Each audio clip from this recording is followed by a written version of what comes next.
Hari Om and good morning. Welcome to the online class of Chinmaya Mission College. Today we are going to see the decision tree. കഴിഞ്ഞ ദിവസം decision making നമ്മളത് എങ്ങനെയാണ് decision making എന്ന് കണ്ടു. പലതരത്തിലുള്ള മെത്തേഡുകൾ നമ്മൾ പഠിച്ചു. അത് തന്നെ അണ്ടർ റിസ്ക് പഠിച്ചു, അണ്ടർ അൺസർട്ടിനിറ്റി പഠിച്ചു. ഇന്ന് നമ്മൾ കാണാൻ പോകുന്നത് ഡിസിഷൻ ട്രീ ആണ്. Decision tree is the diagrammatic representation of decision making. Decision making in the diagrammatic or pictorial or graphic representation in decision problem for systematic analysis and evaluation. Systematic ആയിട്ടുള്ള ഒരു analyse and evaluation വേണ്ടിയിട്ടാണ് നമ്മളിത് ഉപയോഗിക്കുന്നത്. This can be used because this can convince us more easily than the decision making.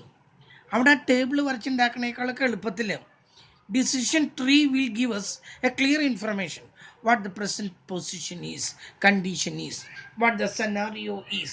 കറക്റ്റായിട്ട് എന്താണെന്നുള്ളത് പറഞ്ഞു തരാനായിട്ട് decision ട്രീക്ക് കഴിയും. Under this method, the decision problem, alternative courses of action, state of nature are diagrammatically or graphically shown in the by using branches and sub branches. മനസ്സിലായല്ലോ? ബ്രാഞ്ചുകൾ ഉണ്ടാക്കാം. അങ്ങോട്ടും ഇങ്ങോട്ടും ഒരു ട്രീയുടെ ബ്രാഞ്ചുകൾ എന്ന് പറഞ്ഞില്ലേ, ഒരെണ്ണം അങ്ങോട്ട് പോകുന്നു, ഒരെണ്ണം ഇപ്പുറത്തോട്ട് പോകുന്നു. അങ്ങനെ ബ്രാഞ്ചുകളും സബ് ബ്രാഞ്ചുകളിലൂടെയും നമ്മൾ നമ്മുടെ കോഴ്സസ് ഓഫ് ആക്ഷൻ, ഓൾട്ടർനേറ്റീവ്സിനെ, ആക്ഷനെ, സ്ട്രാറ്റജീനെ, അതുപോലെ തന്നെ സ്റ്റേറ്റ് ഓഫ് നേച്ചറിനെയൊക്കെ നമ്മളിവിടെ കാണിക്കും. എല്ലാത്തിൻ്റെയും അവിടെ ആ ഫിഗർ എഴുതിയിടും. എന്താണ് അവിടെ സംഭവിക്കുന്നത് എന്നുള്ളത് പെട്ടെന്ന് കണ്ടുപിടിക്കാൻ പറ്റുന്നത് വാസ്തവത്തിൽ ഇതാണ്. അല്ലാതെ ഡിസിഷൻ മേക്കിംഗ് അല്ല, അതിനേക്കാളും പെട്ടെന്ന് കണ്ടുപിടിക്കാൻ പറ്റുന്നത് ഇതിലൂടെയാണ്. It consist of nodes and branches. രണ്ടെണ്ണം കൂടി ചേരുന്ന ഒരു സ്ഥലം, അതാണ് നോഡ്. അവിടെ നിന്ന് ബ്രാഞ്ചുകളായിട്ട് തിരിയുന്നു. ഇതാണ് ഇതിൽ മെയിനായിട്ട് വരുന്നത്. The nodes are two type. One is decision node and the other one is chance node. ഒന്ന് ഡിസിഷൻ എടുക്കുക, എന്ത് ഡിസിഷൻ ആക്ഷനാണ് എടുക്കുന്നത്. മറ്റൊന്ന് ചാൻസ്, പ്രോബബിലിറ്റീനെ അടിസ്ഥാനപ്പെടുത്തിയിട്ട്, ചാൻസിനെ അടിസ്ഥാനപ്പെടുത്തിയിട്ടും നോട്ട്സ് കാണിക്കാറുണ്ട്. At the terminal of each main branch there is a chance node. ഓരോ ബ്രാഞ്ചിൻ്റെയും ടെർമിനലിൽ അവസാനത്തിലാണ് നമ്മൾ ഈ ചാൻസ് നോഡുകൾ കാണിക്കാറുള്ളത്. അതൊന്നും നിങ്ങൾക്ക് അറിയണ്ട, നിങ്ങൾക്ക് ആ ചിത്രം എങ്ങനെ വരയ്ക്കുന്നു എന്നുള്ളതൊന്നും ജസ്റ്റ് മനസ്സിലാക്കാം. അതുപോലെ തന്നെ it is the graphic representation, it is the diagrammatic representation of the decision making. അത് നിങ്ങൾ മനസ്സിലാക്കാനായിട്ട് ശ്രമിക്കാം. ഇനി ഞാനിത് ഒരെണ്ണം ആദ്യമേ തന്നെ ഞാൻ ഒരെണ്ണം ഒന്ന് വരച്ച് കാണിക്കാമെന്ന് ഉദ്ദേശിച്ചാൽ എവിടെയാണ് അത് വരയ്ക്കാൻ പറ്റുക? ഇവിടെ കാണിക്കും, ഇതിൽ കാണിക്കും. ഇതാ നോക്കൂ. A boy has passed the BCom. അവൻ ബികോം പാസ്സായി. And he has 3 options in front of him. അവന് 3 ഓപ്ഷനാണുള്ളത്. One is he can go either for MCom PG or can go for CA or CMA. ഏതിന് വേണമെങ്കിൽ പോകാം. CAക്ക് പോകാം, CMAക്ക് പോകാം, അല്ലെങ്കിൽ അവന് പിന്നെ എന്തിനു പോകാമെന്നാണ് പറഞ്ഞത്? അവന് MComന് പോകാം. 3 ചാൻസുകളാണ് അവൻ്റെ മുമ്പിലുള്ളത്. ഇതിനടിസ്ഥാനപ്പെടുത്തിക്കൊണ്ട് you have to prepare a decision tree. ഞാൻ ഒരെണ്ണം സിമ്പിളായിട്ട് ഇവിടെ വരയ്ക്കാനായിട്ട് കാണിക്കുന്നു, നോക്കുന്നു, ശ്രദ്ധിക്കുന്നു. ആദ്യം തന്നെ ഞാൻ പറഞ്ഞു ഇതാണ് നോഡ്, കേട്ടല്ലോ. ആദ്യത്തെ ഡിസിഷൻ ഇവിടെ നിന്നാണ് നമ്മൾ ആദ്യത്തെ ഡിസിഷൻ എടുക്കുന്നത്. D1 ആദ്യത്തെ ഡിസിഷൻ തുടങ്ങാണ്. എന്താ പറഞ്ഞത്? ഇവൻ ഹി ഓൺലി പാസ്ഡ് ദ +2 പാസ്സായ ഒരു കുട്ടീനെ എടുക്കാം. നമുക്ക് ഒരെണ്ണം കൂടി കൂടുതലായിട്ട് കൂട്ടിച്ചേർക്കാനാണ്. +2 തൊട്ട് തുടങ്ങാം. +2 പാസ്സായി കഴിഞ്ഞപ്പോൾ അവൻ്റെ ഉള്ളിലുള്ള ആഗ്രഹങ്ങളാണ്. ഒന്നുകിൽ MComന് പോകണം, അല്ലെങ്കിൽ CAക്ക് പോകണം, അല്ലെങ്കിൽ CMAക്ക് പോകണം. ഇപ്പം +2 കഴിഞ്ഞാൽ MComനൊന്നും പോകാൻ പറ്റില്ല. CAക്കും CMAക്കും ഒക്കെ പറ്റും. ഫൗണ്ടേഷൻ കോഴ്സിലൂടെ നമുക്ക് പറ്റും. നമ്മൾ അതൊന്നും എടുക്കണ്ട. നമ്മൾ എടുക്കുന്നത് അവൻ +2 പാസ്സായി. അവന് either he can go four BCom or BA. ഒന്നുകിൽ അവൻ എന്ത് പോവാം? BComന് പോവാം. ഇതാ അവൻ തീരുമാനിച്ചു, അവൻ BComന് പോകാൻ തീരുമാനിച്ചു. ഇങ്ങനെ മതി. ബി കോമിന് പോകാൻ തീരുമാനിച്ചു. അല്ലെങ്കിൽ അവൻ എന്തിനു പോവാം? അവന് ബി എക്ക് പോവാം. കിട്ടല്ലോ. അപ്പം ഇവിടെ ഇതിൻ്റെ ഔട്ട്പുട്ട് ബി കോമിന് പോയി അഥവാ ബി എക്ക് പോയി, ഇതിൻ്റെ ഔട്ട്പുട്ട് വന്നു. അവൻ അതിൽ ബി പ്രിഫർ ചെയ്ത് തന്നെ ഇല്ല. കാരണം അവനറിയാം ബി എക്ക് പോയിട്ടുണ്ടെങ്കിൽ എം കോമിനോ സി എക്കോ അല്ലെങ്കിൽ സി എം എക്കോ പോകാൻ പറ്റില്ല. അതുകൊണ്ട് അവൻ ഇങ്ങോട്ടായിരിക്കും പോയിരിക്കുന്നത്. ഇവിടെ പോയാൽ രണ്ട് കാര്യങ്ങൾ സംഭവിക്കും. ഒന്നുകിൽ അവൻ പാസ്സാകും അല്ലെങ്കിൽ അവൻ ഫെയിലാവും. അവൻ ഒന്നുകിൽ പാസ്സാകാം അല്ലെങ്കിൽ ഫെയിലാകാം. രണ്ട് ആയാലും അവന് ഒരു ഡിസിഷൻ അവിടെ എടുക്കണം. അവൻ പാസ്സായി എന്ന് കരുതാം. പാസ്സായി കഴിഞ്ഞപ്പോൾ അവൻ ഒന്നുകിൽ അവൻ ഉദ്ദേശിച്ച എം കോമിന് പോകാം, ഇല്ലെങ്കിൽ എന്തിനു പോകാം? സി എക്ക് പോകാം, അല്ലെങ്കിൽ അവൻ എന്തിനു പോകാം? സി എം എക്ക് പോകാം. അപ്പം അവൻ നമ്മുടെ ഇവിടുത്തെ ഡിസിഷൻ നമ്പർ 2 എടുക്കുകയാണ്. എം കോമിന് പോകുന്നു, ഇല്ലെങ്കിൽ അവൻ എന്താ പറഞ്ഞത്? സി എക്ക് പോകുന്നു, ഇല്ലെങ്കിൽ എന്താ പറഞ്ഞത്? സി എം എ, അത് താഴേക്ക് പോട്ടെ, സി എം എക്ക് പോകുന്നു. ഇങ്ങനെ 3 സാധ്യതയാണുള്ളത്. ഇവിടെ അവൻ തോറ്റു എന്ന് കരുതാം. തോറ്റാൽ അവിടെയും ഒരു decision he has to take. അതാണ് ഡിസിഷൻ നമ്പർ 3. അവൻ എന്ത് ചെയ്യാം? ഒന്നുകിൽ അവന് ഡിസ്കണ്ടിന്യൂ ചെയ്യാം. ഇനി ഞാൻ പഠിക്കുന്നില്ല, ഡിസ്കണ്ടിന്യൂ ചെയ്യുന്നു. അപ്പോഴെന്ത് സംഭവിക്കുന്നു? നോ ജോബ്, ഒരു ജോലിയും പണിയില്ലാതെ കിടന്ന് അലഞ്ഞ് നടക്കാം. അല്ലെങ്കിൽ അവൻ എന്ത് ചെയ്യാം? റീഅപ്പിയർ ചെയ്യാം. അവൻ വീണ്ടും പരീക്ഷ എഴുതുന്നു. ഈ റീഅപ്പിയർ ചെയ്ത് കഴിഞ്ഞാൽ എന്ത് സംഭവിക്കും? അവിടെ അവന് ഒന്നുകിൽ അവനവിടെ ജയിക്കാം അല്ലെങ്കിൽ തോൽക്കാം. ഒന്നുകിൽ അവൻ പാസ്സാവുന്നു ഇല്ലെങ്കിൽ ഫെയിലാവുന്നു, പാസ്സാകുന്നു അല്ലെങ്കിൽ ഫെയിലാകുന്നു. പാസ്സായാൽ പിന്നെ എന്താ ചെയ്യേണ്ടത്? ഒന്നുകിൽ അവന് പാസ്സായി, കണ്ടല്ലോ അവിടെ റിസൾട്ട് ഉണ്ടായി. ഒന്നുകിൽ അവന് ജോബ് കിട്ടും, ഇല്ലെങ്കിൽ അവന് നോ ജോബ്. ഇവിടെ ഫെയിലായി, അപ്പം എന്താ? നോ ജോബ്, ഒരു ജോലിയും ഇല്ല. പാസ്സാവാണെങ്കിൽ ഒന്നുകിൽ ജോലി കിട്ടാം അല്ലെങ്കിൽ ജോലി കിട്ടാതിരിക്കാം. തോറ്റ കുട്ടിക്ക് എന്ത് ജോലിയാണുള്ളത്? ഇത് തന്നെ ഇവിടെയും സംഭവിക്കുന്നു. എം കോമിൻ്റെ അവിടെയും സി എയുടെ അവിടെയും സി എം എയുടെ അവിടെയും പാസ്സായാൽ ഒന്ന്.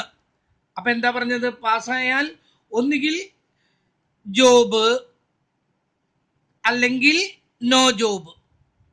ഓക്കെ, ഒന്നുകിൽ ജോലി കിട്ടും അല്ലെങ്കിൽ ജോലി കിട്ടില്ല. ഫെയിലായാൽ നോ ജോബ്, ജോലിയൊന്നുമില്ല. സി എക്ക് പാസ്സാകാം ഫെയിലാകാം. പാസ്സായാൽ എന്ത് ചെയ്യും? അവന് ഒന്നുകിൽ ജോബ് അല്ലെങ്കിൽ അവൻ എന്ത് ചെയ്യുന്നു? പ്രാക്ടീസ് ചെയ്യുന്നു. ഒന്നുകിൽ ജോബ് അല്ലെങ്കിൽ അവന് പ്രാക്ടീസ് ചെയ്യാൻ പോകുന്നു. ഫെയിലായാൽ എന്താ നമ്മൾ സാധാരണ പറയുക? സി എക്ക് പോയിട്ട് ഫെയിലായി, നോ ജോബ്, പാസ്സാവന്നെ നിവൃത്തിയുള്ളൂ. ഇത് തന്നെ സി എം എക്കും. ഒന്നുകിൽ അവൻ പാസ്സാകുന്നു, പാസ്സായാൽ അവിടെ രണ്ട് കാര്യം സംഭവിക്കും. ഒന്നുകിൽ നോ ജോബ്, പാസ്സായാൽ ഒന്നുകിൽ ജോബ്, ഇല്ലെങ്കിൽ അവൻ എന്ത് ചെയ്യുന്നു? പ്രാക്ടീസ് ചെയ്യുന്നു. ഏറ്റവും നല്ലത് ജോബിനേക്കാളും നല്ലത് പ്രാക്ടീസാണ്. ഫെയിലായാൽ എന്താണെന്നാ പറഞ്ഞത്? ഫെയിലായാൽ നോ ജോബ് കഴിഞ്ഞു. ഇതിനെയാണ് നമ്മൾ എന്ത് പറയുന്നത്? അപ്പം നോക്കൂ, ഇവിടുന്ന് തുടങ്ങുന്നു. ഫസ്റ്റ് ഡിസിഷനാണ്. ഒന്നുകിൽ ബി കോമിന് പോവാം, ബി എക്ക് പോവാം.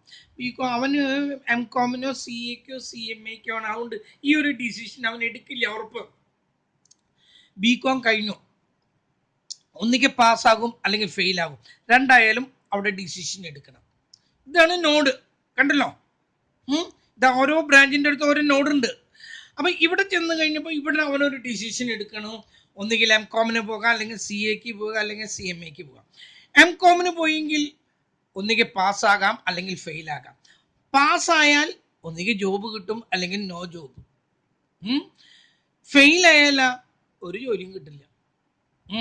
അതുപോലെ സി എക്കാണ് പോയി പാസ്സായെങ്കിൽ ഒന്നുകിൽ ജോബ് കിട്ടും, ഇല്ലെങ്കിൽ അവന് പ്രാക്ടീസ് ചെയ്യാണ് ഏറ്റവും നല്ലത്. സി എം എക്ക് അല്ലെങ്കിൽ തോറ്റാലോ ഫെയിലായാലോ നോ ജോബ്, ഒരു ജോലിയില്ല.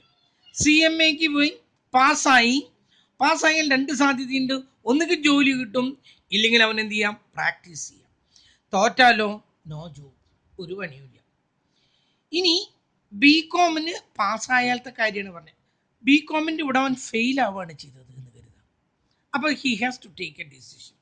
ഒന്നുകിൽ discontinue the job, discontinue, class ഒക്കെ മതി, ഇനി പഠിപ്പൊന്നും വേണ്ട, no job at all. BCom പാസ്സാവാത്ത കുട്ടിക്ക് എന്ത് ജോലി എന്ന് കൊടുക്കാം? അപ്പം ജോലി ഇല്ലാതെ അങ്ങനത്തെ ഒരു അവസ്ഥയിലാവും. അല്ല, മറ്റൊരു ഡിസിഷൻ അവൻ റീഅപ്പിയർ ചെയ്യാണ്, is going to write the examination again, going to reappear the examination, രണ്ടാമത് പൈസയൊക്കെ അടച്ചു. അപ്പം എന്ത് സംഭവിക്കും? അവിടെ രണ്ട് കാര്യങ്ങൾ സംഭവിക്കും. ഒന്നുകിൽ പാസ്സാകാം, ഇല്ലെങ്കിൽ ഫെയിലാകാം. പാസ്സായാൽ he will get a job or no job. ഒന്നുകിൽ ജോലി കിട്ടാം, അല്ലെങ്കിൽ ജോലി കിട്ടില്ല. ഫെയിൽ ആയാൽ വീണ്ടും ഫെയിൽ ആയില്ല, നോ ജോബ് അറ്റ് ഓൾ. ഇതാണ് ഇതിൻ്റെ ഒരു എക്സാമ്പിളായിട്ട് ഞാൻ പറഞ്ഞത്. ഞാനിവിടെ ഒരു പ്രോബ്ലം എഴുതി വെച്ചിട്ടുണ്ട്. ഈ പ്രോബ്ലം ഒന്ന് വായിച്ചെത്താൻ തന്നെ, അതാണ് ഈ പ്രോബ്ലങ്ങളുടെ പ്രത്യേകത. ഇത് വായിച്ചെത്താൻ സമയം കുറേ എടുക്കുന്നത്. അല്ലാതെ നമുക്കൊന്ന് നോക്കാം എങ്ങനെയാണ് ഇതിനെ വായിച്ചെത്തിക്കുന്നത് എന്നുള്ളത്. ശ്രദ്ധിക്കും, ഞാൻ ഒന്ന് വായിക്കാം. There is 40% chance that a patient admitted to the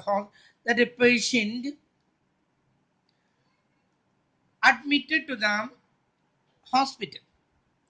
ഒരു രോഗി 40% ഒരു രോഗിനെ ഹോസ്പിറ്റലിൽ അഡ്മിറ്റ് ചെയ്യാനുള്ള ചാൻസ് ഉള്ളൂ, 60% സാധ്യതയില്ല. Is suffering from cancer. Cancer ആണ് എന്ന് പറഞ്ഞുകൊണ്ട് ഒരു രോഗീനെ ഹോസ്പിറ്റലിൽ അഡ്മിറ്റ് ചെയ്യാനുള്ള സാധ്യതകൾ 40% ഉള്ളൂ, 60% അഡ്മിറ്റ് ചെയ്യാൻ സാധ്യത കുറവാണ്.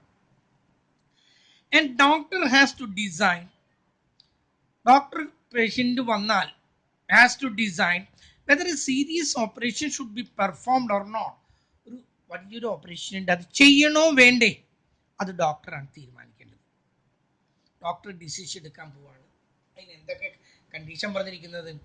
If the patient is suffering from cancer and the serious operation is performed, the chance that he will recover is 70%. അപ്പം പേഷ്യൻ്റ് അയാളെ നമ്മൾ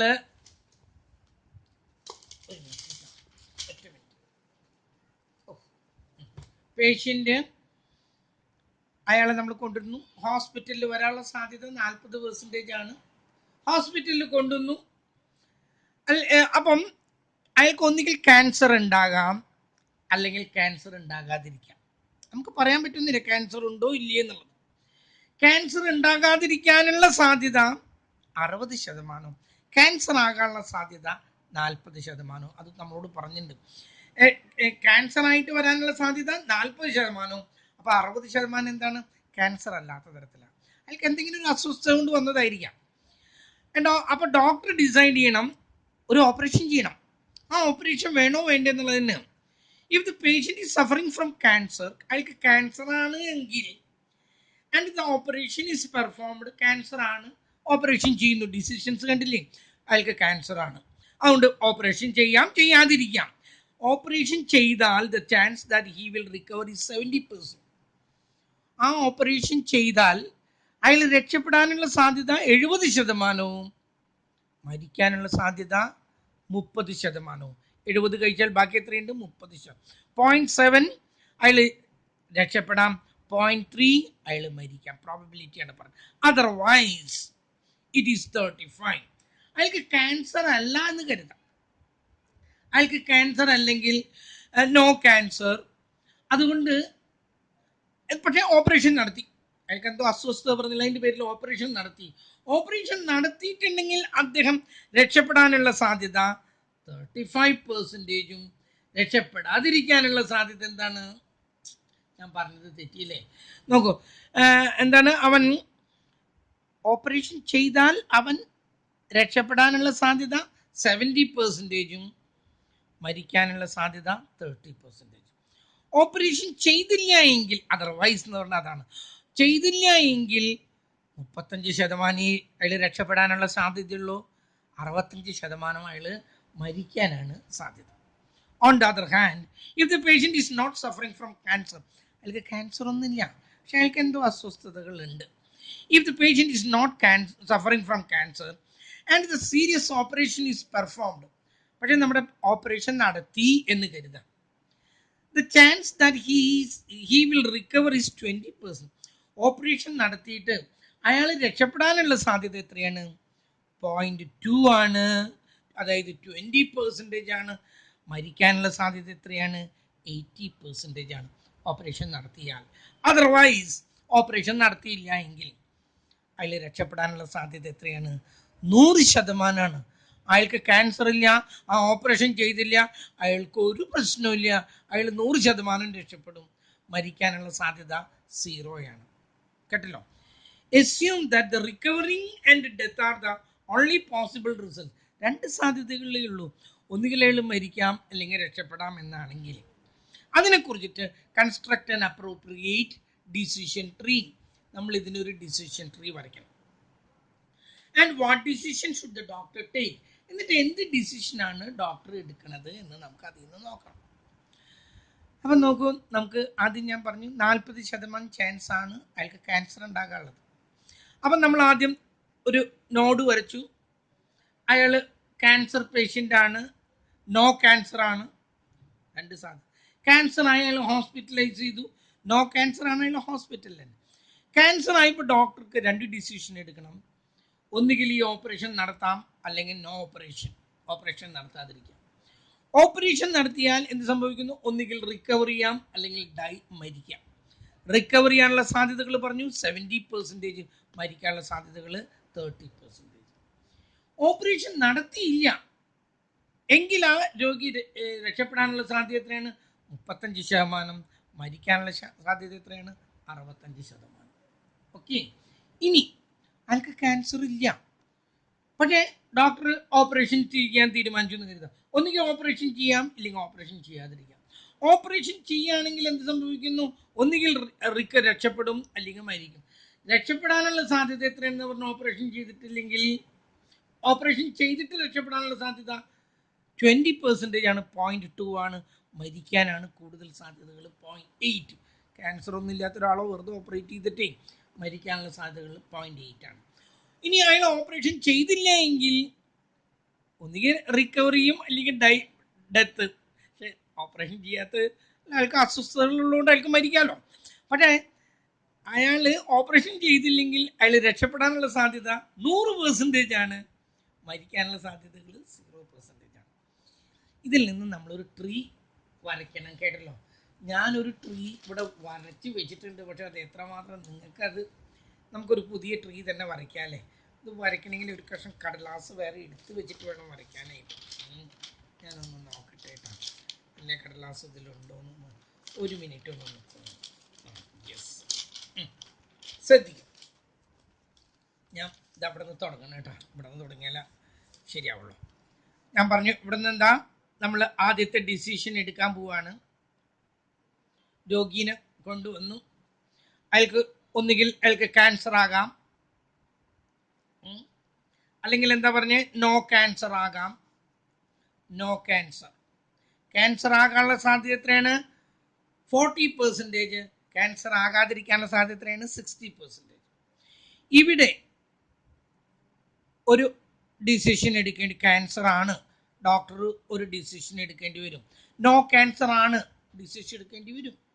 ഇവിടെ ഒന്നുകിൽ ഇയാൾ എന്ത് പറയാം? ഓപ്പറേഷൻ നടത്തണം, ഓപ്പറേഷൻ വേണം എന്ന് തീരുമാനിക്കാം. അല്ലെങ്കിൽ എന്ത് പറയാം? നോ ഓപ്പറേഷൻ വേണ്ട. ഇത് രണ്ടായാലും ഇവിടെ എന്താണ് പിന്നീട് വരുന്നത്? ഇതിൽ രണ്ട് റിസൾട്ടുകൾ ഉണ്ട്. ഇവിടെയും ഒരു റിസൾട്ട്, ഇവിടെയും ഒരു റിസൾട്ട് ഉണ്ട്. ഇവിടുത്തെ റിസൾട്ട് എന്താണ്? ഒന്നുകിൽ നമ്മുടെ പേഷ്യൻ്റ് രക്ഷപ്പെടാം, റിക്കവർ, ഇല്ലെങ്കിൽ ആ പേഷ്യൻ്റ് എന്താകാം? ഡൈ. ഓക്കെ.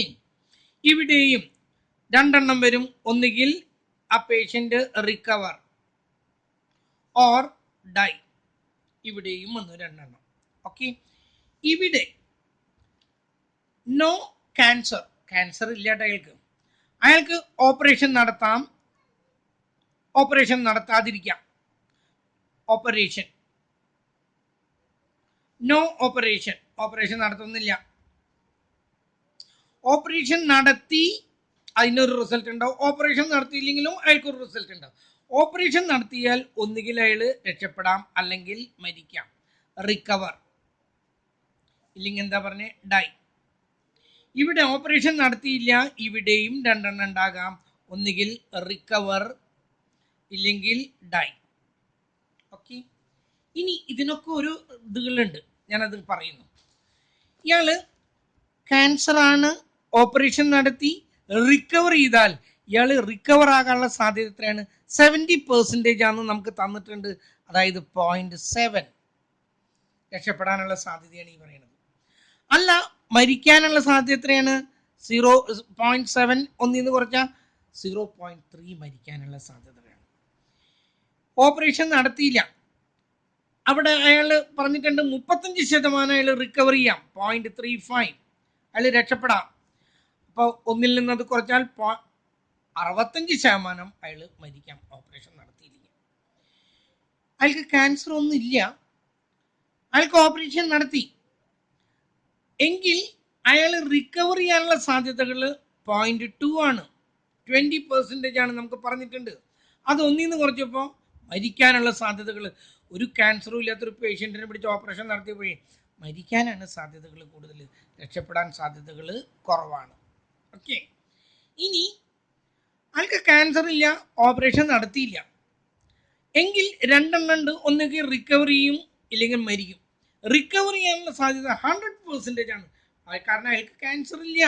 അപ്പൊ 100% എന്ന് പറഞ്ഞാൽ 1 ആണ്, കേട്ടല്ലോ. 100/100 1 ആണ് റിക്കവർ ചെയ്യാനുള്ളത്. മരിക്കാനുള്ള സാധ്യതകൾ എത്രയാണ്? 0 ആണ്. ഇത്രയും നിങ്ങൾക്ക് പെട്ടെന്ന് പറ്റി. ഇത് ഡിസിഷൻ ട്രീ ആയി കഴിഞ്ഞു. പക്ഷെ നമുക്ക് ഡോക്ടർ ഡിസിഷൻ എങ്ങനെ ഡിസിഷൻ എടുക്കണേ അതും കൂടി ഒന്നും പറയാതെ ഇത് മുഴുവനാവില്ല. അപ്പം നമുക്ക് ക്യാൻസർ ആണ്, ഓപ്പറേഷൻ വേണോ വേണ്ടേ? ഓപ്പറേഷൻ നടത്തിയാൽ ഒന്നുകിൽ റിക്കവറിയും ഇല്ലെങ്കിൽ മരിക്കും. ഓപ്പറേഷൻ നടത്തിയില്ലെങ്കിൽ അപ്പോഴും ചിലപ്പോൾ രക്ഷപ്പെടാം, ചിലപ്പോൾ അപ്പം മരിച്ചു എന്ന് വരില്ല. ഇനി ക്യാൻസർ ഇല്ല, ഓപ്പറേഷൻ നടത്തി, ചിലപ്പോൾ രക്ഷപ്പെടാം, ചിലപ്പോൾ മരിക്കാം. അയാൾക്ക് ക്യാൻസർ ഇല്ല, ഓപ്പറേഷൻ നടത്തിയില്ല, വേറെ എന്തെങ്കിലും അസുഖം ഉണ്ടെങ്കിൽ ഒന്നും അറിയില്ലല്ലോ, അയാൾ ചിലപ്പോൾ രക്ഷപ്പെടാം, ചിലപ്പോൾ മരിക്കാം. ഇനി നമുക്ക് ഇതിൽ നിന്ന് വാല്യൂ കണ്ടുപിടിക്കാനുള്ളത് ഇതാണ്. ഞാൻ പറഞ്ഞു ഇത് 40% ആണ്. ക്യാൻസർ ഉണ്ടാവാനുള്ള സാധ്യതകൾ എത്രയാണ്? 40% ആണ് എന്ന് പറഞ്ഞാൽ 0.4 ആണ്. ഇത് ക്യാൻസർ ഇല്ലാതിരിക്കാനുള്ള സാധ്യതകൾ എത്രയാണ്? 60% ആണ്, അതായത് 0.6 ആണ്. ഇത് 0.4 ആണ്. ഇവിടെ രോഗി രക്ഷപ്പെടാനുള്ള പ്രോബബിലിറ്റി കണ്ടുപിടിക്കുമ്പോഴേ 0.7, കേട്ടല്ലോ, അതിന് ഈ 0.4 കൊണ്ട് മൾട്ടിപ്ലൈ ചെയ്യുമ്പോൾ 0.28 കിട്ടി. ഇയാൾ രക്ഷപ്പെടാനുള്ള സാധ്യതകൾ, ഓപ്പറേഷൻ ചെയ്തിട്ടും രക്ഷപ്പെടാനുള്ള സാധ്യതകൾ. ഇയാൾ ഓപ്പറേഷൻ നടത്തി പക്ഷെ മരിച്ചു, അതിനുള്ള പ്രോബബിലിറ്റി എത്രയാണ്? 0.3 × 0.4, അതായത് 0.12. ഓപ്പറേഷൻ ക്യാൻസർ പേഷ്യൻ്റ് ആണ്, ഓപ്പറേഷൻ നടത്തിയില്ല പക്ഷേ രോഗി മരിച്ചു, 0.35 × 4, അപ്പം എത്രയാണ് കിട്ടുന്നത്? 0.14. ഇനി ഓപ്പറേഷൻ നടത്തിയില്ല, രോഗി മരിച്ചു, റിക്കവർ ചെയ്തില്ല, അതിൻ്റെ സാധ്യത എത്രയാണ്? 0.65 × 4, ദാറ്റ് ഗീവ്സ് 0.26. ഇനി ഇത് 0.6 ആണ് കേട്ടോ, ക്യാൻസർ ഇല്ലാത്ത അവസ്ഥയുടെ, ക്യാൻസർ ഉള്ള അവസ്ഥയുടെ എന്ന് പറയാം. ഇത് ക്യാൻസർ ഇല്ല പക്ഷെ ഓപ്പറേഷൻ ചെയ്തു, അത് അയാൾ റിക്കവർ ചെയ്തു. അപ്പോൾ അവിടെ അതിൻ്റെ ഇത് കിട്ടണമെങ്കിൽ 0.2 × 6 ആണ് നോക്കേണ്ടത്. 0.2 × 0.6, 0.12. 0.12 ആണ് കിട്ടിയത്. അടുത്തത് ഇവിടെയാണ് ഒരെണ്ണം വരുന്നത്. ഇവിടെ വരുമ്പോൾ അയാൾ ഓപ്പറേഷൻ ക്യാൻസർ ഇല്ല, ഓപ്പറേഷൻ ചെയ്തു, മരിക്കാൻ 0.8 സാധ്യതയുണ്ട്. അതിന് 0.6 കൊണ്ട് മൾട്ടിപ്ലൈ ചെയ്യുമ്പോൾ കിട്ടുന്നത് 0.48, 48. ഇവിടെ ഓപ്പറേഷൻ ചെയ്തില്ല, അയാൾ രക്ഷപ്പെടാനുള്ള സാധ്യത 1 ആണ്. ആ 1നെ 0.6 കൊണ്ട് മൾട്ടിപ്ലൈ ചെയ്യുമ്പോൾ കിട്ടുന്നത് 0.6 ആണ്. ഇവിടെ 0നെ 0.6 കൊണ്ട് മൾട്ടിപ്ലൈ ചെയ്യുമ്പോൾ കിട്ടുന്നത് 0 ആണ്. ഇതാണ് അയാളുടെ അവസ്ഥ. ഇനി നമുക്ക് ചോദ്യം എന്താണ്?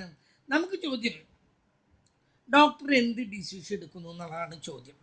അപ്പം ഞാൻ ആദ്യത്തേതിൻ്റെ P1 ഞാൻ എടുക്കാൻ ഇട്ടാണ്. P1 എന്ന് പറഞ്ഞാൽ എന്താണ്? ഞാനിവിടെ എഴുതുന്നു, നിങ്ങൾക്ക് ഒന്നും കൂടി ഇത് മനസ്സിലാകാൻ. Probability that the patient died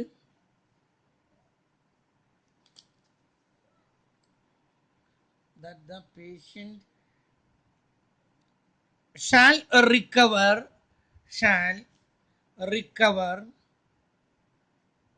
after operation. Doctor എന്ന് പറഞ്ഞ അയാൾ ഓപ്പറേഷൻ ചെയ്യണോ വേണ്ടെന്നാണ് അയാൾ തീരുമാനിക്കുന്നത്. അയാളാണ് ഡിസിഷൻ എടുക്കേണ്ടത്. ഈ operation probability that the patient shall recover after operation, operation കഴിഞ്ഞിട്ടും രോഗി രക്ഷപ്പെടാനുള്ള പ്രോബബിലിറ്റി. രണ്ട് സാധ്യതയുണ്ട്. ഇതാ ഓപ്പറേഷൻ കഴിഞ്ഞിട്ടും റിക്കവർ ചെയ്തത് എത്രയാണ്? 0.28. അത് മാത്രമാണോ ഓപ്പറേഷൻ കഴിഞ്ഞിട്ട്? ഇവിടെയും ഉണ്ട്. ഇതാ ഇവിടെ ഒരു ഓപ്പറേഷൻ കഴിഞ്ഞിട്ടും അയാൾ റിക്കവർ ചെയ്തു. അതിൻ്റെ എത്രയാണ് കിട്ടിയത്? 0.12. ഇത് രണ്ടും കൂടിയിട്ട് കൂട്ടണം. അപ്പൊ കിട്ടുന്നത് 0.40 എന്ന് കിട്ടി. പറഞ്ഞു മനസ്സിലായല്ലോ? ഓപ്പറേഷൻ കഴിഞ്ഞിട്ടും രോഗി റിക്കവർ ചെയ്തിട്ടുള്ളതിന്റെ പ്രോബബിലിറ്റി. ഒരു പ്രോബബിലിറ്റി ഇതാണ്, ഓപ്പറേഷൻ നടത്തി റിക്കവർ ചെയ്തു. പിന്നെ ഇതാ ഇവിടെയും ഓപ്പറേഷൻ നടത്തി റിക്കവർ ചെയ്തു. ഈ 0.28ഉം ഈ 0.12ഉം കൂടി കൂട്ടുമ്പോൾ 0.40 കിട്ടി. അയാളുടെ ഒന്നാമത്തേത്. രണ്ടാമത്തേത് P2 ആണ്. The probability that the patient will recover without any operation. After operation അല്ല, without any operation. ഓപ്പറേഷൻ ചെയ്തില്ല, ഓപ്പറേഷൻ ചെയ്യാതെ പേഷ്യന്റ് രക്ഷപ്പെടാനുള്ളത്. നോക്കൂ, ഇവിടെ ഓപ്പറേഷൻ ചെയ്തു, ഇവിടെ നോ ഓപ്പറേഷൻ, ഓപ്പറേഷൻ ചെയ്തില്ല, രക്ഷപ്പെട്ടു. എത്രയാണത്? 0.14. ഇവിടെയല്ല, മാത്രമല്ല ഇവിടെയും ഓപ്പറേഷൻ ചെയ്തില്ല, രോഗി രക്ഷപ്പെട്ടു. എത്രയാണ്? 0.6. 0.14ഉം 0.6ഉം കൂടി കൂട്ടുമ്പോൾ എത്ര കിട്ടുന്നത്? 0.74 എന്ന് കിട്ടി. ഓക്കെ, ഈ P1ഉം P2ഉം കൂടി നമ്മളൊന്ന് കമ്പയർ ചെയ്യണം. Since P2 is greater than P1, P2 ആണ് P1നേക്കാൾ കൂടുതൽ സാധ്യത. അപ്പൊ എന്താ ചെയ്യേണ്ടത്? Doctor should not take the decision for operation to the patient. Never perform an operation. Operation നടത്തരുത്. ഓപ്പറേഷൻ നടത്തിയാൽ അയാള് രക്ഷപ്പെടാനുള്ള സാധ്യത 0.4 ആണ്. ഓപ്പറേഷൻ നടത്തിയില്ലെങ്കിൽ അദ്ദേഹം രക്ഷപ്പെടാനുള്ള സാധ്യതകൾ എത്രയാണ്? 0.74 ആണ്. രണ്ട് സ്ഥലത്തുനിന്ന് ക്യാൻസർ ആണ്, ഓപ്പറേഷൻ നടത്തിയില്ല, പക്ഷെ അയാൾ രക്ഷപ്പെടാൻ 0.14 ഉണ്ട്. ക്യാൻസർ ഇല്ല, ഓപ്പറേഷൻ നടത്തിയില്ല, അയാൾ രക്ഷപ്പെടാൻ 0.6 ഉണ്ട്. രണ്ടും കൂടി കൂട്ടുമ്പോൾ 0.74 കിട്ടുന്നു. ഓപ്പറേഷൻ നടത്തി എന്നിട്ട് രോഗി രക്ഷപ്പെടാൻ 0.28 ആണ്. ഓപ്പറേഷൻ ക്യാൻസർ പേഷ്യൻ്റ് അല്ല, ഓപ്പറേഷൻ നടത്തി എന്നിട്ട് അയാൾ രക്ഷപ്പെടാനുള്ള സാധ്യതകൾ എത്രയാണ്? 0.12 ആണ്. അത് രണ്ടും കൂടി കൂട്ടുമ്പോൾ 0.4 കിട്ടുന്നുള്ളൂ. മറ്റത് രണ്ടും കൂടി കൂട്ടിയപ്പോൾ 0.74 ആണ്. Since P2 is greater than P1, the doctor should not take the decision for conducting the operation to the patient, performing the operation to the patient. പേഷ്യൻറ്റിന് ആ ഓപ്പറേഷൻ കണ്ടക്ട് ചെയ്യരുത്. കണ്ടല്ലോ? അപ്പോൾ ഡിസിഷൻ തിയറിയുടെ ഒരു ചെറിയ ഭാഗം, മുഴുവനായിട്ട് അങ്ങ് പറയാൻ പറ്റിയിട്ടില്ലെങ്കിൽ ഇത്രയൊക്കെ മതി. കേട്ടല്ലോ? എങ്ങനെയാണ് ഇത് ഉണ്ടാക്കുന്നത് എന്നുള്ളത് നിങ്ങൾക്കൊന്ന് മനസ്സിലാക്കണം. ആ ചോദ്യം ഒന്ന് നന്നായിട്ട് വായിക്കാം. ഇത് തലയിൽ കയറാൻ ഞാൻ തന്നെ എത്ര സമയം, 2-3 വട്ടം വായിച്ചിട്ടാണ് എനിക്ക് ഇതിൻ്റെ ചെറിയൊരു ഐഡിയ കിട്ടിയത്. അപ്പം ഇത് മുഴുവൻ വായിക്കുക. വായിച്ചിട്ട് നിങ്ങളതിൻ്റെ ഞാൻ ഈ ചെയ്തത് ഒന്ന് നിങ്ങൾ തന്നെ ചെയ്ത് നോക്കുക. അപ്പോൾ ഒരു ഐഡിയ ഒക്കെ കിട്ടും.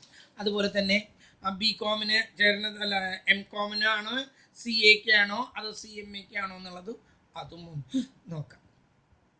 അടുത്ത ദിവസം നമുക്കിനി എനിക്കിനി ഇന്ന് എടുക്കാൻ പറ്റില്ല, കാരണം അടുത്തൊരു ചാപ്റ്ററാണ്, ദാറ്റ് ഈസ് ലീനിയർ പ്രോഗ്രാമിംഗ് എന്ന് പറഞ്ഞിട്ടൊരു ചാപ്റ്ററാണ്.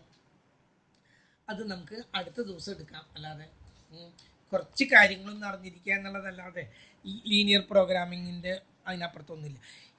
ഇതിൻ്റെ ഇപ്പം ഞാൻ എടുത്തില്ലേ ഡിസിഷൻ ട്രീയുടെ നോട്ട് ഞാൻ നിങ്ങൾക്ക് അയച്ചു തരുന്നുണ്ട്. അത് ഇന്ന് തന്നെ അയച്ചു തരികയാണ് കേട്ടോ. കേട്ടല്ലോ? Okay, that's all for today. ഇന്ന് ഇത്ര മതി.